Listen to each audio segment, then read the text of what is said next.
Hi guys, ಇವತ್ತು Sunday ಇತ್ತು. So ಏನಾದರೂ ಹೊರಗಡೆ ಸ್ನ್ಯಾಕ್ಸ್ ತಿನ್ಕೊಂಬರ್ಬೇಕಂತ ಪ್ಲ್ಯಾನ್ ಮಾಡಿದ್ವಿ. ಅದಕ್ಕೆ ಹೊರಗಡೆ ಹೊಂಟಿದ್ವಿ. ನಾವು ಏನಾದರೂ ಸ್ನ್ಯಾಕ್ಸ್ ತಿನ್ಕೊಂಬರ್ಬೇಕಂತ ಪ್ಯಾಟಲ್ ಪ್ಲ್ಯಾನೆಟ್ಗೆ ಹೋಗ್ಬೇಕಂತ ನಾವು ಪ್ಲ್ಯಾನ್ ಮಾಡಿದ್ವಿ. ಅಲ್ಲೇ ಹೋದ್ವಿ. ಇದು ನಮ್ಮ ಬಿಜಾಪುರ ಒಳಗಿರೋದು ಫೇಮಸ್ ಪ್ಯಾಟಲ್ ಪ್ಲ್ಯಾನೆಟ್. ಇಲ್ಲಿ ಎಲ್ಲ ಥರದ ಸ್ನ್ಯಾಕ್ಸ್ ಎಲ್ಲ ಸಿಗ್ತಾವೆ. ಅದಕ್ಕೆ ನಾವು ಮೈಸೂರು ರೆಸ್ಟೋರೆಂಟಿಗೆ ಹೋಗ್ಬೇಕಂಥೇಳಿ ಹೊಂಟಿದ್ವಿ.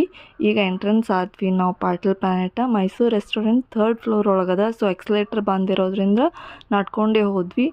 ಮೈಸೂರು ಎಂಟ್ರಿ ಆದ್ವಿ ನಾವೀಗ. ಆ್ಯಂಬಿಯನ್ಸ್ ಮಾತ್ರ ಮಸ್ತ್ ಅದ, ಚೆನ್ನಾಗಿ ಫೀಲ್ ಕೊಡ್ತಾಯಿತ್ತು.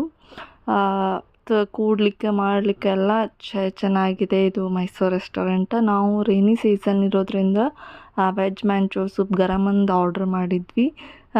ಸೂಪ್ ಚೆನ್ನಾಗಿತ್ತು ಟೇಸ್ಟ್. ಆಮೇಲೆ ಗೋಬಿ ಮಂಚೂರಿ ಆರ್ಡ್ರ್ ಮಾಡಿದ್ವಿ. ಮಸ್ತ್ ಇತ್ತು. ಯಾವಾಗ ಮುಗೀತು ಗೊತ್ತೇ ಆಗಲಿಲ್ಲ.